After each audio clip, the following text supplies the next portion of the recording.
الأولية للقصف التركي على مدينة عفرين.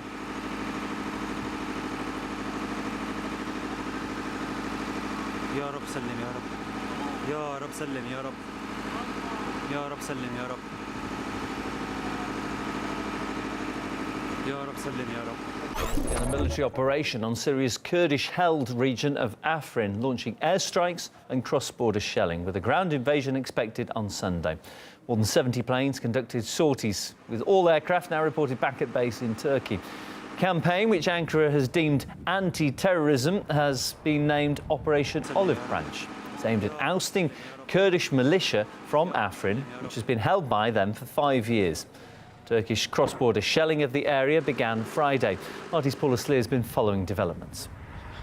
At least 8 F-16s have been firing from the skies, while on the ground you have the Turkish-backed Syrian opposition rebels who have moved into this enclave. Now, it is an enclave that is controlled by the Kurdish militia, the YPG. From the ground, we're also hearing that the Free Syrian Army have been arriving in buses as well as in trucks that have been fitted out with machine guns. We are receiving reports in terms of the civilian situation there, and there we're hearing that people have been ordered to retreat into their homes and into shelters, but there are reports coming through of people who have been wounded and injured and who are being taken to the local hospital. Now, all of this follows threats over the last few days by the Turkish President Erdogan that he was going to launch a ground offensive into Afrin. It was really just a question of when.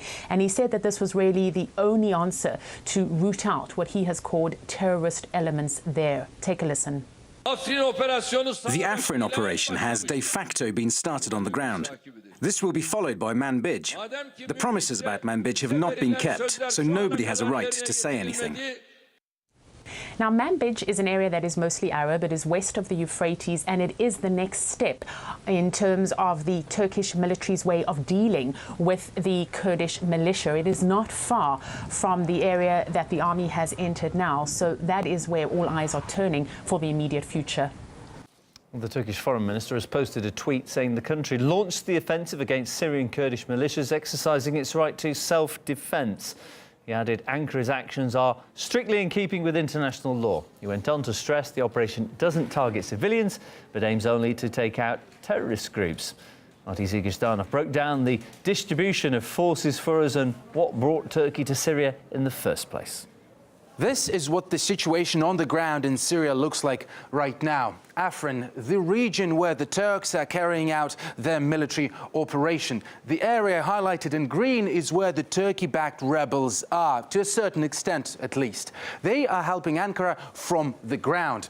Red are the Syrian army, these are the Syrian army guys. They don't have any problem with the Kurds, but they do have a problem with these guys, because this is the area, the green area is also the region which harbors Hayat Tahrir al-Sham, or Nusra, a terrorist organization. And finally here you have Manbij. It is a city also controlled by the Kurds, and it could be Turkey's game plan. Erdogan has already said that after he's done with Afrin, Manbij is next. This operation hardly came out of the blue, you know. The Kurds have been historically a major thorn in Turkey's side. But what catalyzed things now was the Pentagon saying they are going to create a so-called Syrian border force.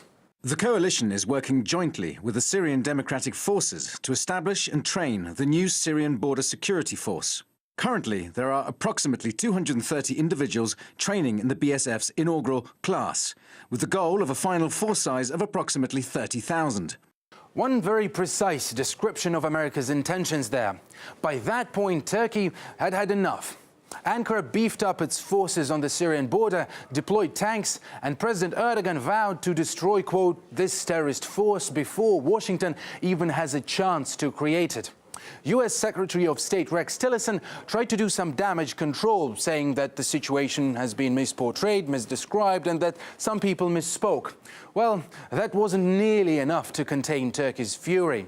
Ankara has been keeping the United States in the loop about the operation against Washington's supposed ally. America, which arguably pitted Turkey against the Kurds, has now called on them to focus on the fight with ISIL, pretty much the same as saying it's every man for himself in this conflict. Turkey has also notified Syria about the action, which Damascus is not happy about at all. Russia, in its turn, has been cautious and called for all parties to pull the punches. The main reason behind the developing crisis in this part of Syria is the provocative steps taken by the United States, which were aimed at isolating areas with predominantly Kurdish populations. Uncontrolled deliveries by the Pentagon of modern weapons to pro-American formations in northern Syria contributed to the rapid escalation of tension in the region and led to a special operation by Turkish troops. Loose lips sink ships, they say.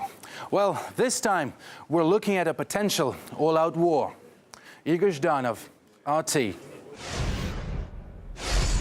And I can bring in now Yaşar Yılmaz, who's the former Turkish foreign minister and former ambassador to the UN.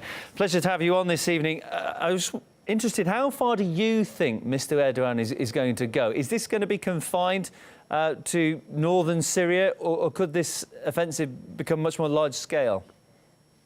Well, if it is the entire northern Syria, it's already too big.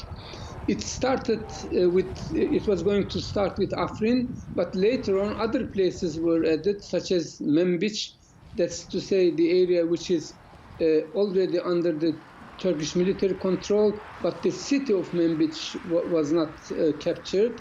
This time, I understand that Turkey is determined to enter Manbij as well, and from there go to the east of Euphrates, which is where there are Kurdish cantons actually of Kobane and Jazira.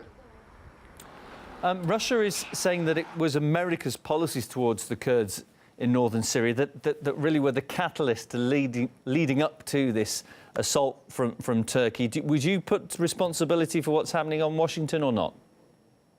Yes, to a very large extent, because if the United States was not going to arm Kurds, Turkey wouldn't have arrived to the point where it is. And Turkey tried to draw the attention of an ally, a NATO ally, that you should not arm and train and provide ammunition to a terrorist group which is linked to the dangerous PKK terrorist organization in Turkey, because Turkey regards the YPG, which is the military branch of PYD, that's to say the strongest political Kurdish political party in Syria, and Turkey wanted United States to stop this supply of arms, but United States using several excuses continued to supply, and this is where we arrived at this point today. Where's this going to take Turkey-US relations, do you think? Will they remain strategic partners? It seems like things are getting worse between the two. Actually, the United States tried to wash its hands by saying that it has no military presence in Afrin specifically. But if